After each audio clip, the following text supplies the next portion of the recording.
You came to Cambridge in late 1970, October 1970. and the department consisted of John Barnes.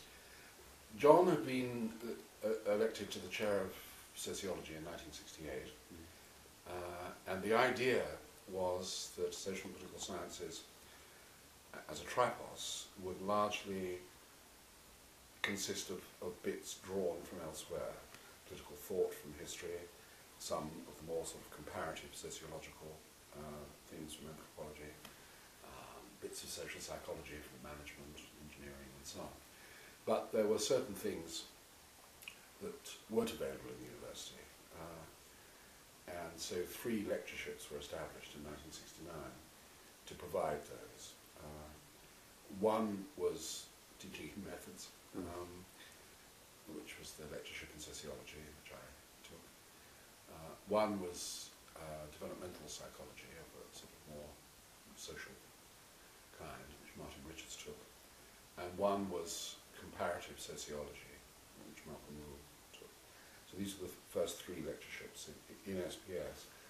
But there were 2 or 3 posts in the sociology and economics faculty, where the subject had been introduced back in the 1960s. And there were already appointees to 2 of those, Tony Giddens and Ray Joplin, and then 2 more people were to come to those as well. Tell me something about John Barnes, because I have interviewed, or there's been an interview of John Barnes, and he was an important figure in Cambridge for 20 years after that, and he's still around. I mean, lots of people, he's a very efficient man, as you said, and also a kind man, but a lot of people felt some tension because he seemed to them not to be exactly a sociologist, more an anthropologist. How did you find him, either as a person or as a head of department? He became and remains a very close friend. I'm very, very fond of him. He enormously intelligent, very funny, very self-ironic, and self-ironic to a fault, really. Almost disabling him from any kind of assertive action.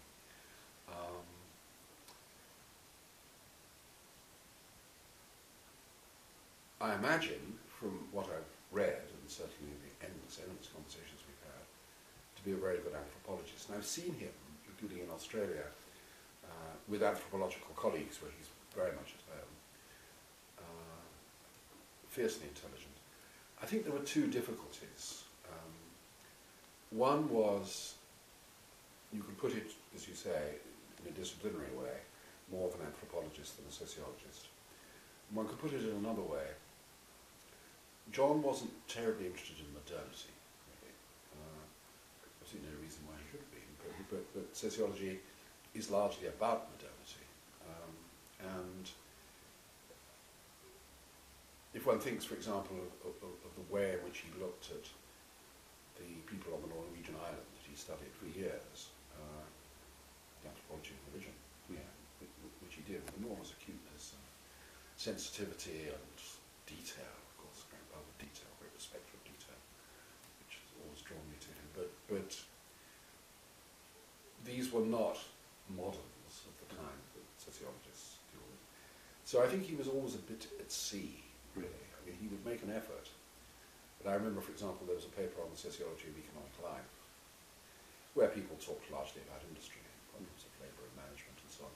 And John gave a course of lectures on peasants, and that somehow symbolised the nearest he could come. So I think that was a difficulty. The second was that he really didn't want to take much responsibility. He didn't like administration. He distrusted people who liked administration. He didn't want to do it himself, and so it fell to others. And that was not entirely unfortunate. I think it disappointed some people. There were moments when I was disappointed. But what it meant was, in the early years of SPS, we had external chairmen who were or could be, if they wished to be, very powerful, like Moses Finley. And a lot of the legwork, I say with a certain amount of feeling was then done by the junior staff, who were the academic secretaries. But since the chairman was an absent chairman, who only did it, as it were, every other Tuesday afternoon, one had to do a lot of the work. And that was not very satisfactory. The upside of John was that he was, a true liberal, very, very decent man, and genuinely liberal. And SPS, of course, if it had an ideology, it was much more left than liberal, and it was pushed into a sort of left-wing attitude, really, by a lot of hostility in the university. But it was pushed quite willingly, I think, into that attitude. And John was an old-fashioned liberal, a sort of 1930s rationalist left person, but not really in tune with the 60s and 70s and 80s. But nevertheless, being a liberal, he suited SPS very well, I think. But it would have been very difficult if we had somebody who'd imposed a particular vision of the social sciences. I mean, it would have obviously had its advantages, but in what is a very plural university, in a field which is very, very heterogeneous, I think he suited things. I mean, my view, it's related really to this, my wider view of SPS is that it was a notionally radical entity created in the most deeply conservative circumstance. I mean, it was a set of compromises. As you know, everybody from genetics to theology, literally, passing through anthropology and all the other subjects, wanted to have a say in SPS. As a result of which, no one intellectual voice was primary. And I think that in many ways that was a good thing, because the social sciences, my experience anyway of most of the social sciences, is when they start, certainly institutionally, trying to define themselves as something and excluding other things, then a kind of rigid theoreticism and methodological obsession takes hold. One sees it in economics, for example, and it can happen in the others too. So I think the environment of Cambridge and John's character kept SPS plural. In other words, quite inadvertently, and most of the other people in SPS would look at me if I offered this characterization with amazement. It sustained its conservative inspiration.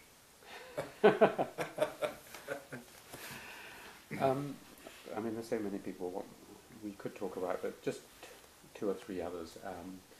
At that time, or a year or two afterwards, Jack Goody took over as head of the Department of Social Anthropology, which he was a friend of John's and so on, and you've worked alongside and with Jack on many things. Tell me something about Jack, who I've also interviewed. Well, I'm a tremendous admirer of Jack's. I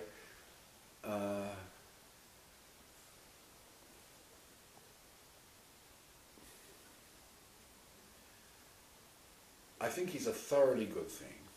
I don't find him always easy to take, but I would defend Jack to the very end. Intellectually or personally? Or? Both. I love the range.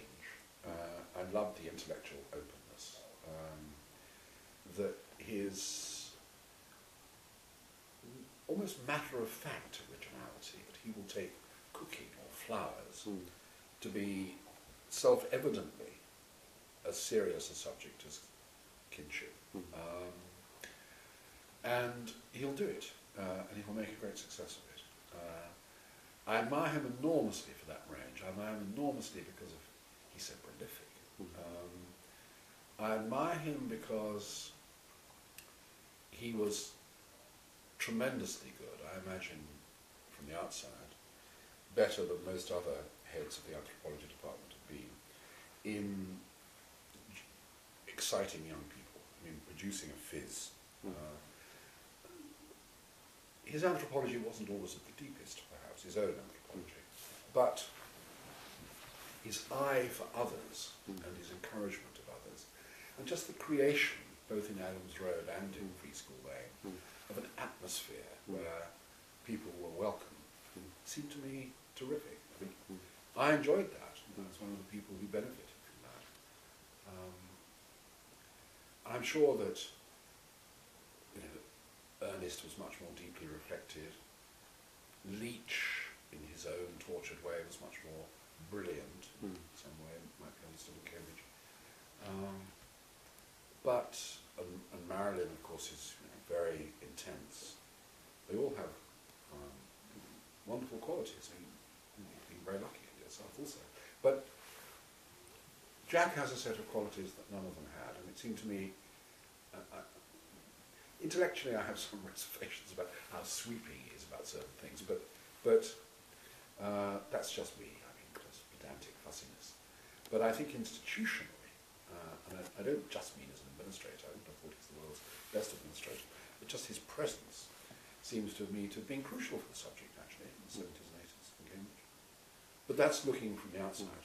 Well, I can endorse it from the inside. But I often used to look across at anthropology and think, well, I've thought two things about anthropology that, with, of course, John Beattie's remark in my mind, right back in 1962, that the subject's had a genius for reinventing itself. And unlike sociology, which has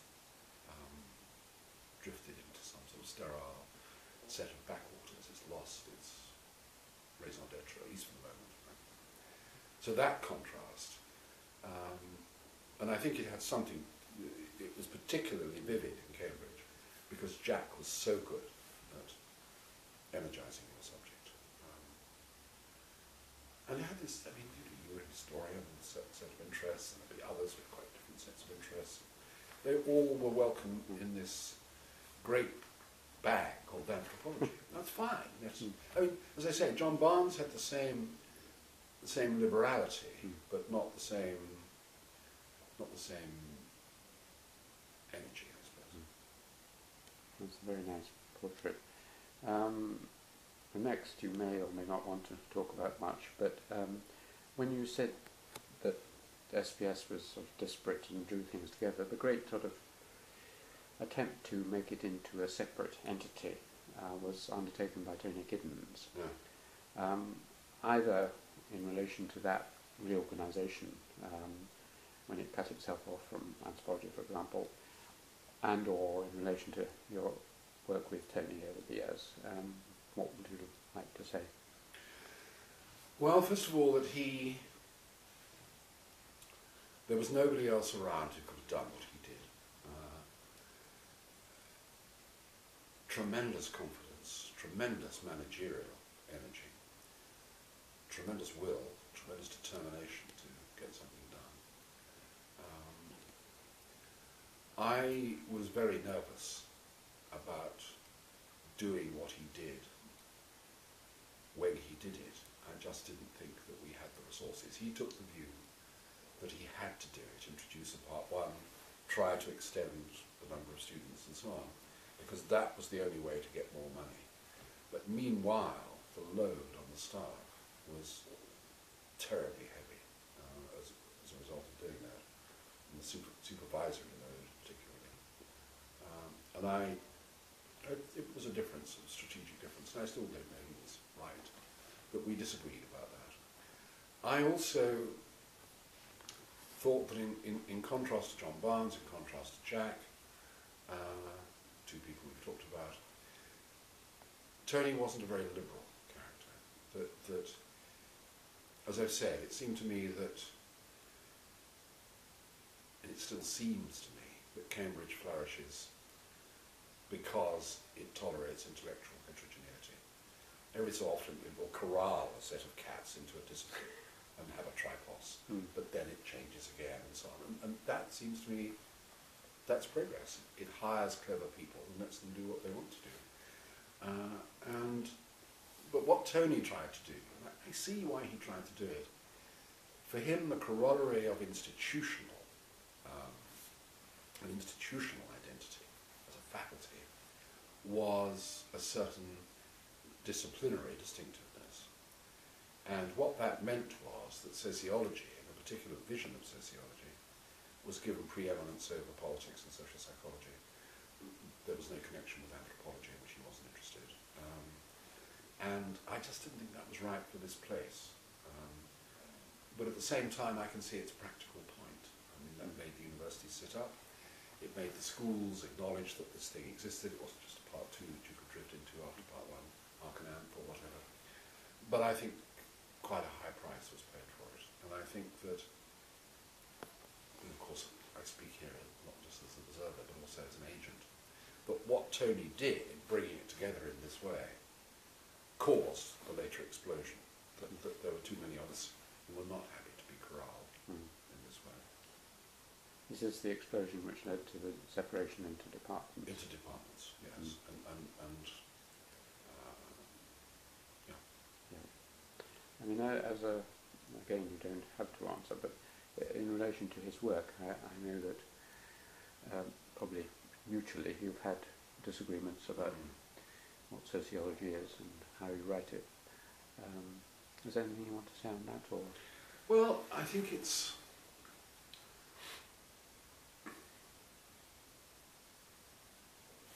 I've had a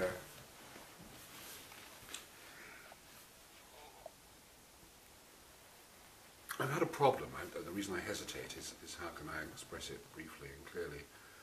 I realise that I've had a problem, which is my problem, with sociology all the time.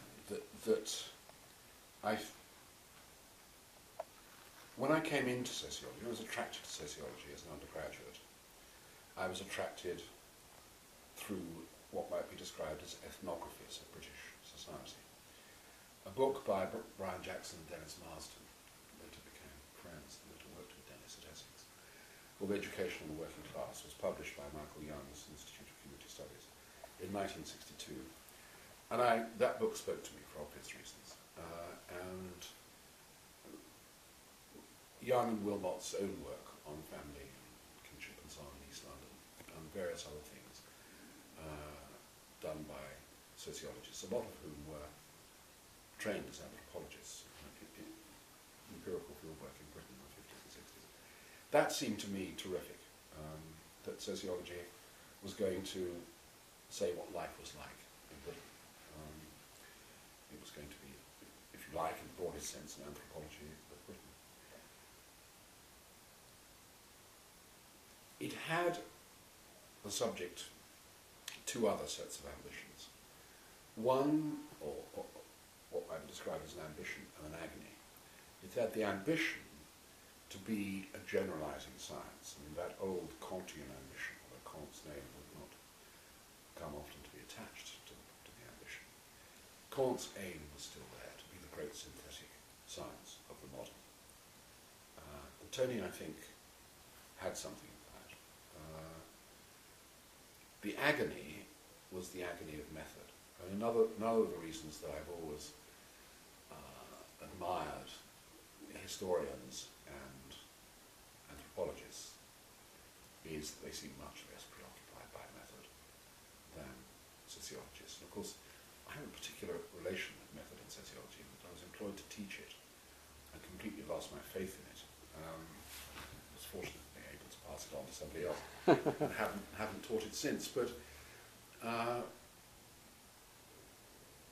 I think that the subject got distracted by these two other dispositions, the obsession with method and the desire to be a synthetic science. And it lost its roots, really, or one of its roots. It lost its ethnographic impulse. I mean, where are the ethnographies of modern Britain? They exist, but they exist in novels. They exist in the work of some anthropologists or social historians like Mark Samuel or what. But this thing called sociology? What has it done? And I'm as guilty as anybody of that. Why didn't I go out and do it? It's a fair question. I think Cambridge has been particularly bad for sociology, I have to say, in that what it does, as it has done in politics, is that this is a very abstracted university, much more abstracted from the world than Oxford, and it inclines people much more to theory. And in a subject where there is a temptation to very high levels of excessively generalizing abstraction, I think Cambridge is a bad environment. I think it's been bad for sociology.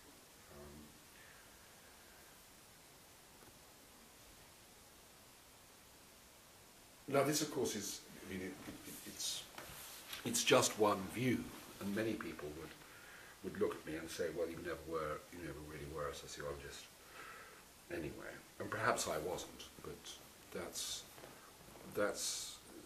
I think what has gone wrong here, really. And what's gone wrong with the subject? I mean, the subject is, it's very interesting, this great hope of the 60s. Nowhere is it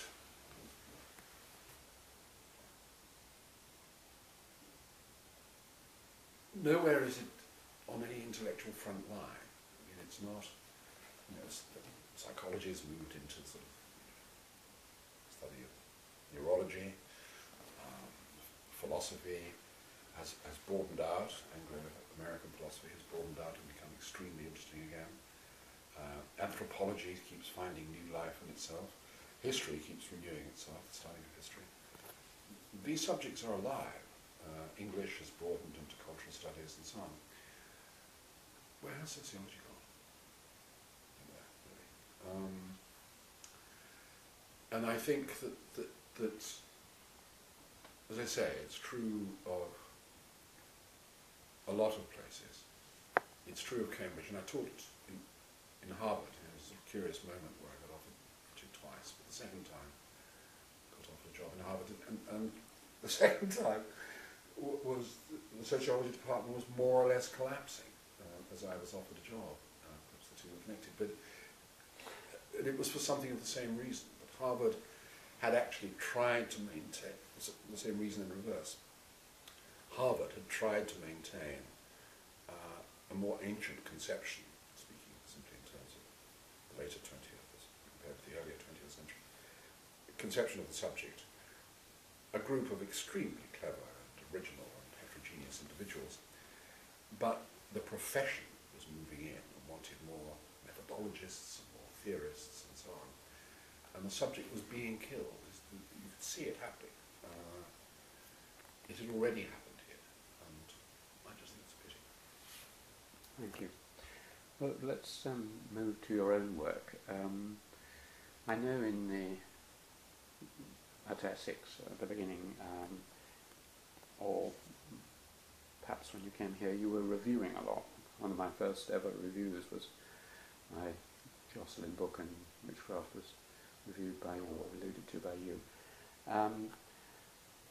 You obviously enjoy book reviewing, is that the case? Yes, it is. And I enjoy it less now than I did. I mean, I enjoy book reviewing because you like reading. I like reading. And also Dan Bell once said to me, we all have our natural length. He was lamenting that his natural length was to write pieces of 17,000 words, which nobody wanted. I mean, far too long for some things and far too short for others. Simon Schaffer said the same thing. Oh, really? Mm. Yeah. But my natural length is about 2,500 words. I'm very short-winded. And so that's one of the reasons why I like reviewing. I like getting to the heart of things, seeing, and it's the same pleasure, and also offers the same disciplines that supervising offers. The thing I've loved most about my job is supervising. Is it? Yeah. And partly for that reason, partly because I like the kids, but also partly because it just forces one to get a subject, unpack it, to make it clear without making it crude, from there to see what's not, have an argument about it and so on, all in the space of 50 minutes. I enjoy that. You enjoy lecturing too? Less so. I mean, lecturing is more of a performance. I used to come to your lectures, which were extremely good, and I still have the notes, but I was never terribly impressed with my own lecturing. I mean, again, I enjoy getting the subjects together, but I was often very nervous.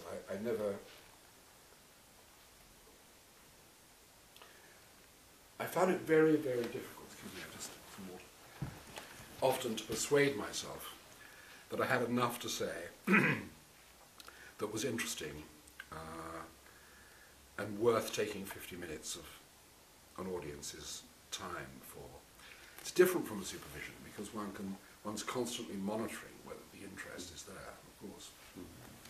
But in a lecture, unless you're very good at playing an audience, and I have some talent for that, but a modest talent because I'm too anxious, I would feel, you know, I'm not confident enough. I remember Quentin Skinner saying to me years ago, and of course he's tremendously good at this, what you have to do, hear him speaking, what you have to do, Jeff, is you have to persuade them that this is absolutely the most important thing they should be hearing about at this moment, and there's nowhere else they should be. And if you do, they'll believe you. I've never quite been able to do that. So lecturing is less of a pleasure than supervision. But yes, I liked reviewing. As far as my work is concerned, teaching has dictated a lot of it, that had an interest in population and an interest in social theory. The interest in population came, again, right back at the end of Oxford.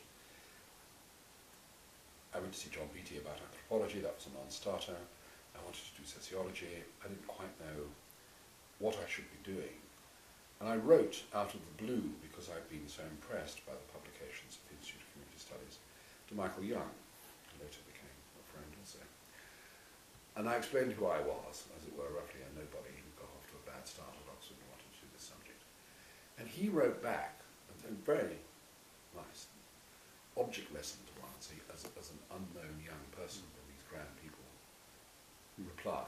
It's something one's always tried to do in return in life. Wrote back and said, well, the whole question of population is very interesting, the whole question of fertility is very interesting. It can't be left to demographers who just look at the formal interactions but don't ask the questions why, and so on. And so I got interested in that, and the first book was about fertility. And it was really bringing together what other people had written and so on, just trying to organise it intellectually, and it had a certain success, and it got me invited to Harvard as a visiting professor, and that set me off on one line of work, which I'll come back to. And then the second thing was the history of social theory, that I had two reasons for wanting to understand how sociology had come to be. I mean, the first was partly to answer myself, I mean, how had I come to be doing this subject? But also I had no education in it. And then Essex provided the opportunity, because the social theorists there thought nothing worthwhile had been said or written before 1937. And so could I teach before 1937? So I did. And out of that came the history of sociology, and I carried on doing that here. Again, because the sociologists here weren't terribly interested in what had happened before 1937. So, and the publication of Parsons' Structure of Social Action. So, a little more interested, but not much more interested. So, these two things. Now, and then they came to converge later. I went to Harvard. I was given a course to do on population, on third world, population in the third world, which I've not thought about. So once again, having to think about things more or less 48 hours notice. I concentrated on India and China, and partly because the Kana study, Wine and Gordon and so on, had recently been published at Harvard and caused a great stink with Mandani's criticism of it and so on. So John Wine became a friend at Harvard. So and I had a job partly in sociology and partly in public health, and so that's what I taught there. Excuse me. And I realised already then that trying to understand the dynamics of fertility, one had to understand the social circumstances in which they were, the dynamics they were. looking at India and China in recent decades, as they then were, 40s, 50s, 60s, and at Harvard in the early 70s, in order to understand those social circumstances, one had to understand economic circumstances, and in order to understand those, one had to understand the political circumstances. And so I became more and more interested, not just in the politics of population, but the politics of these countries in their own, in itself, as it were. Meanwhile, the history of social theory, quite separate from this, had led me to the view that the development of a distinctively social theory from the 18th century and the invention of the idea of society and so on had been an intellectual, not exactly mistake puts it too strongly, but the presumption that what had for a couple of thousand years been taken to be questions in politics and law, or questions now in something called sociology, was perhaps too strong. There was still quite a lot to be said for the importance of politics. So these two things converged. Getting a sense of the practical importance of politics through starting with population, and getting a sense of the more general conceptual, intellectual importance of politics from looking at the history of theory. So that these two things together inclined me more to politics. And so, but then the question was, well, how do I do this? I didn't do political theory, go on to do political theory, partly because a lot of it was being done here. I mean, where one is has an effect on what one does. And there was plenty of teaching political theory, so there was no demand to teach it. Lots of people doing it. And I was anyway curious, about third world politics. It was made particularly curious when I went to India after Harvard in the early 1970s. I excited a couple of people who went as research students from here, and I went to see them. And I had friends who were working in the administration in Delhi. And I realized that what was going on at that time, this was about 1976, Mrs. Gandhi's emergency, what was going on in the Planning Commission, which then still existed, was a fierce argument about whether India should take the Chinese path or the Japanese path. And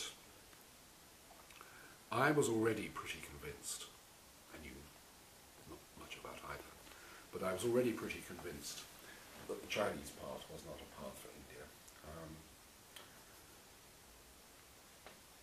Both for international political reasons, also because India was as it was. But I was more intrigued by the idea of the Japanese path.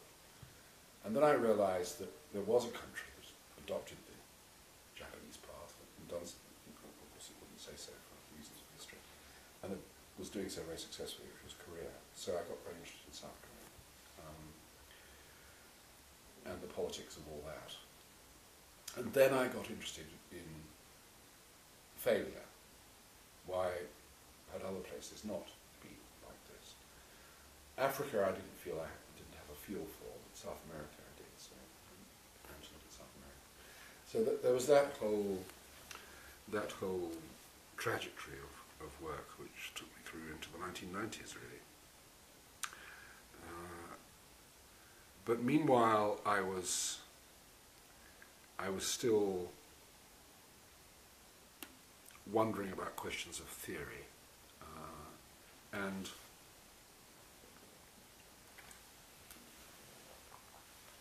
I think that, well, I know that the important influence there was Bernard Williams. I mean, he and I became close friends. Initially, emotional friends. I mean, we're similar sorts of men, and we just enjoyed each other's company, and we let off steam together from our lives. And so in a way, it was friendship that didn't have much to do with our respective intellectual lives. But of course, given the kind of people we are, those lives intruded, and we had various plans to do things together. Michael Young asked us at one point in the 1980s if we'd write a manifesto for the new Social Democratic Party. I'm rather glad we didn't. It would have been a terrible thing to live down afterwards. We never got round to it, but we had endless happy conversations here in Scotland about it and so on. But it was Bernard's. I suddenly realised that there was a possibility of being intensely reflective, often at a very abstract level, while at the same time having a very strong human sense of the limitations of theory. And that's what he embodied to me.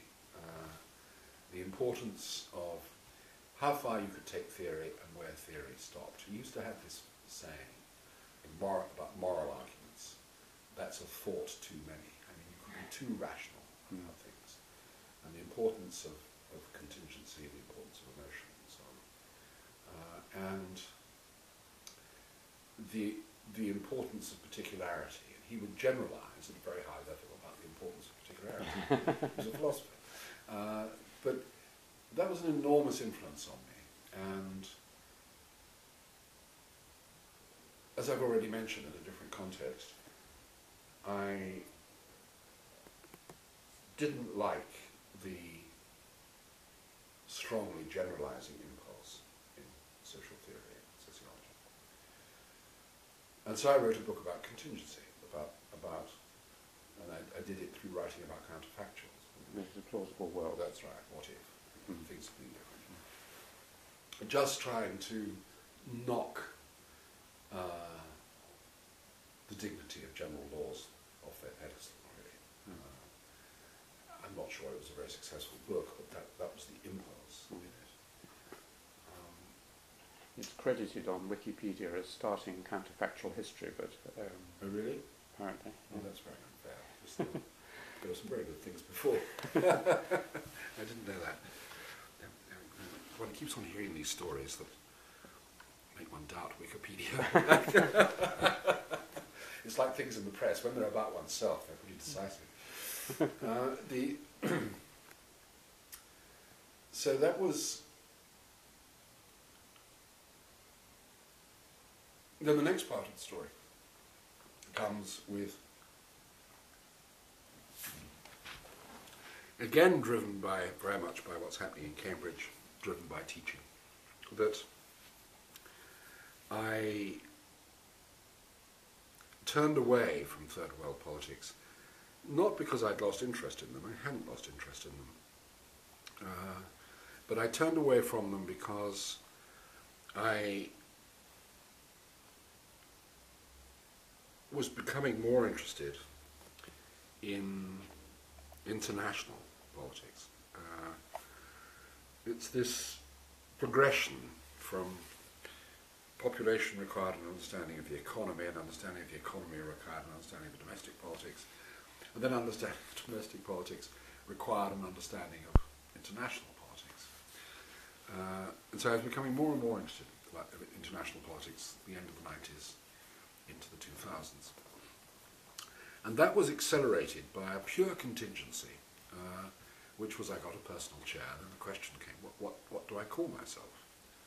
And John Donne insisted that I shouldn't call myself, I never explained why, but he insisted I shouldn't call myself Professor of Politics.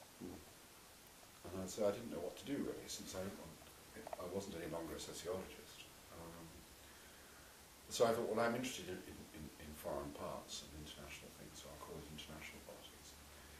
And then I thought, well, if I'm Professor of International Politics, I better do something about this. I better learn some international politics. So I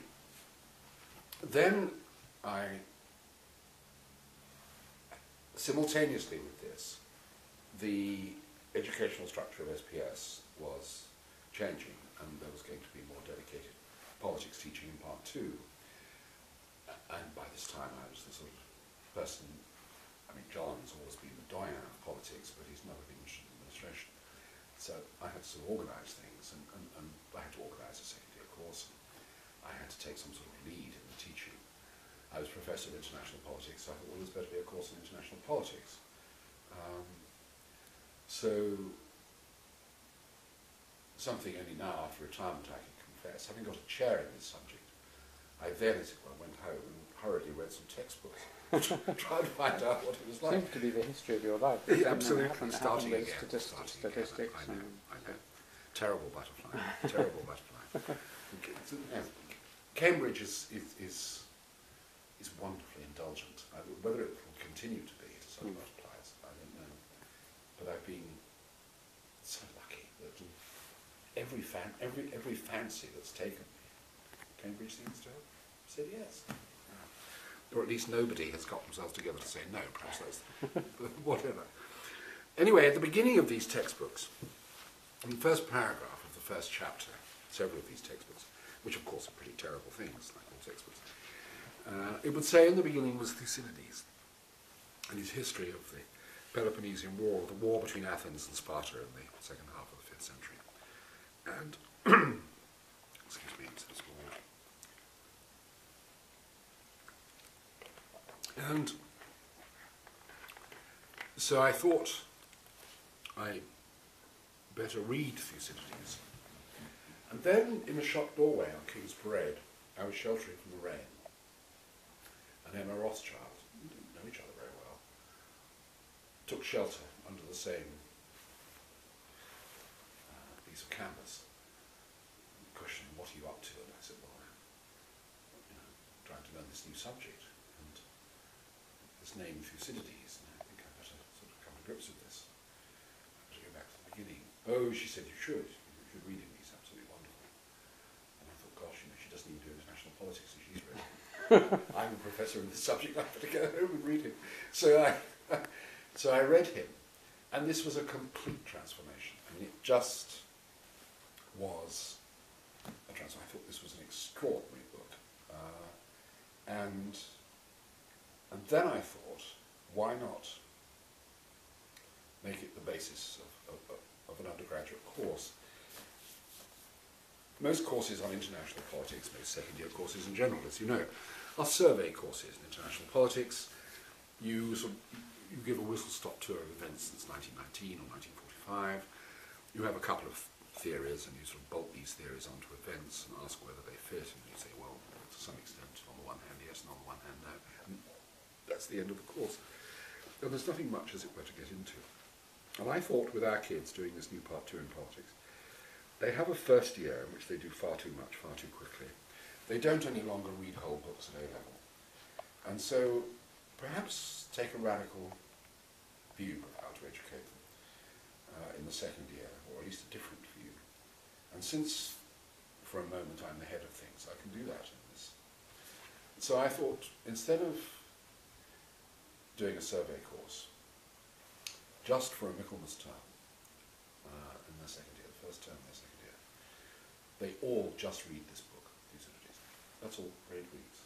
No second literature. And they write a couple of essays, we have classes, etc. And they're, of course, in a state of shock. They're in a state of shock, A, because the whole reason they were doing the course was to find out what was going to happen in Iraq tomorrow, not the Eastern Mediterranean 2,500 years ago. And secondly, it was one whole book and looked rather difficult, old and full of difficult names, like a Russian novel and all the rest of it. But what was interesting, and of course, if it had turned out to be a pedagogical disaster, I would have repeated it.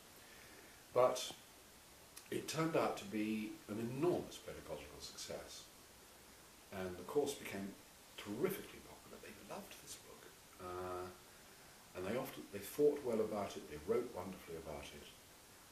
And that, of course, made me think, well, there's something here.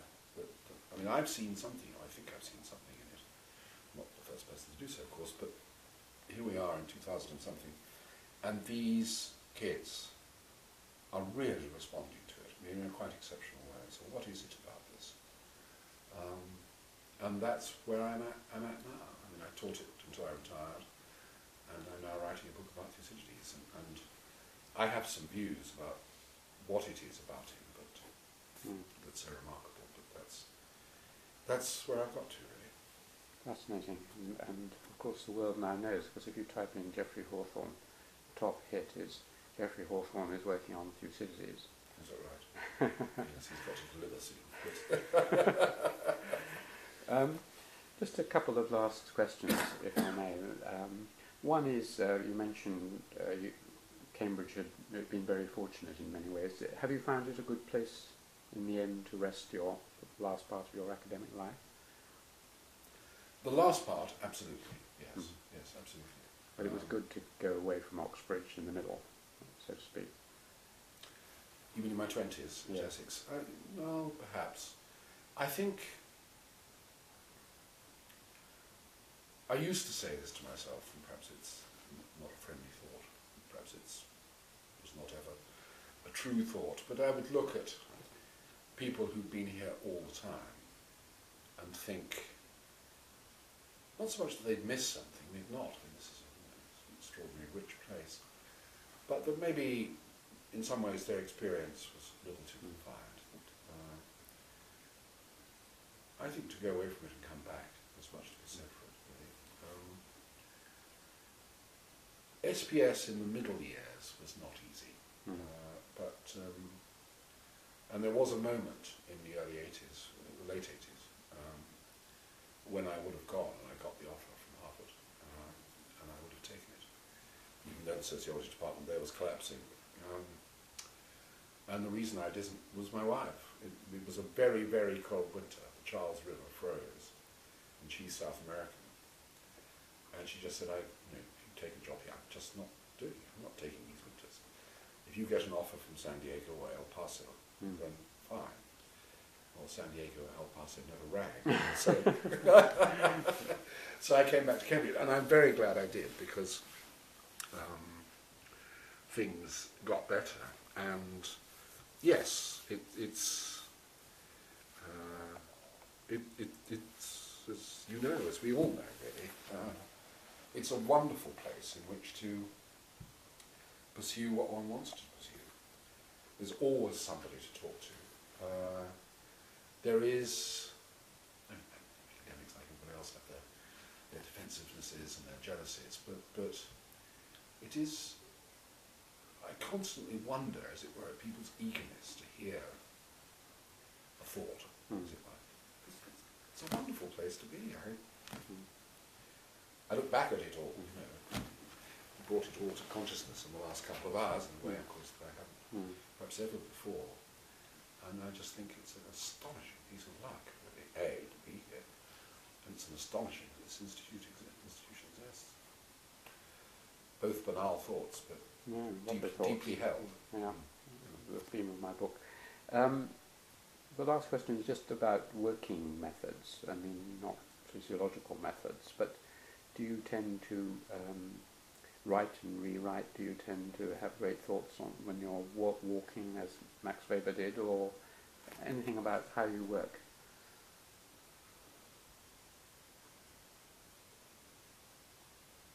Well, I'm not, the short answer is hypocritically. I mean, that's to say that I would tell students to make plans.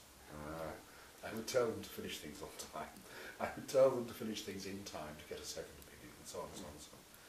None of that. I'm very bad. I constantly tell myself, and even in retirement I don't do this, and I have the time set aside, part of the day. I work in fits and starts, and intensities. One of the best things I've written in one of the chapters of the books, I still remember. I wrote in one night. I started at 7 and finished at 7. And other things have been great agonies, bits of plausible worlds, which was a subject that was, in some respects, beyond me. Was very agonised, and it shows in the prose. So it differs very much with the difficulty of what I'm writing. But I do love reducing the sentences. I mean, I just love making sentences. And although I do it erratically, and when I'm doing it, it's one of the greatest satisfactions. One of the things I regret about academic life, not too paradoxically, is that one has to read so much that one reads in a way which doesn't do justice to the way most things are written. I mean, that's to say one guts. You know, and I fillets books, and I'm very good at filleting books. I don't have many gifts, but as Mrs. Orton said back in 1950, all you can do is read. And that includes, as it were, being able to get a gist of a book very quickly, which one needs to do obviously for teaching and so on. And I realise now that I have the time actually to read books, that I've mistreated them. So a lot of what I've read and written about, I'm not sure I've digested properly when I look back.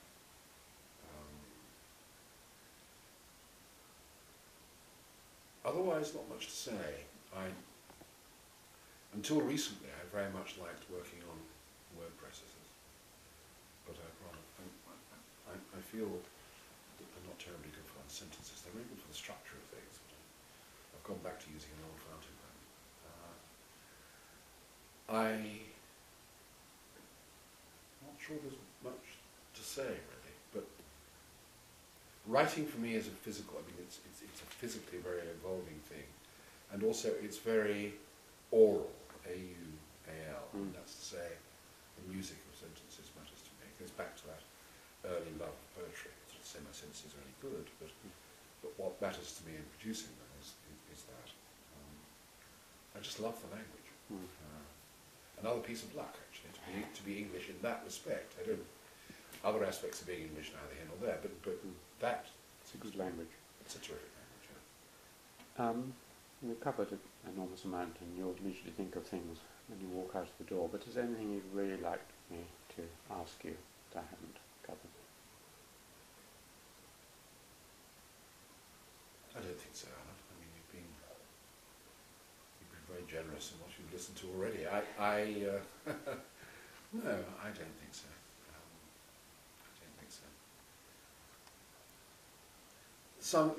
I think the only. No, there's nothing I wish that you'd asked.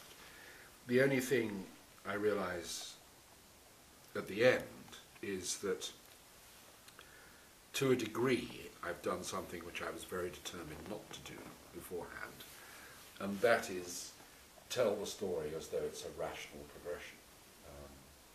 I was interested in this, which led to this, which led to that, which combined with the other, and so on. And in retrospect, that's the way it's been. I wouldn't claim to have known where I was going. I started off doing this subject, and I have a view now about what it is and what it isn't, and what kind of subject it can be. But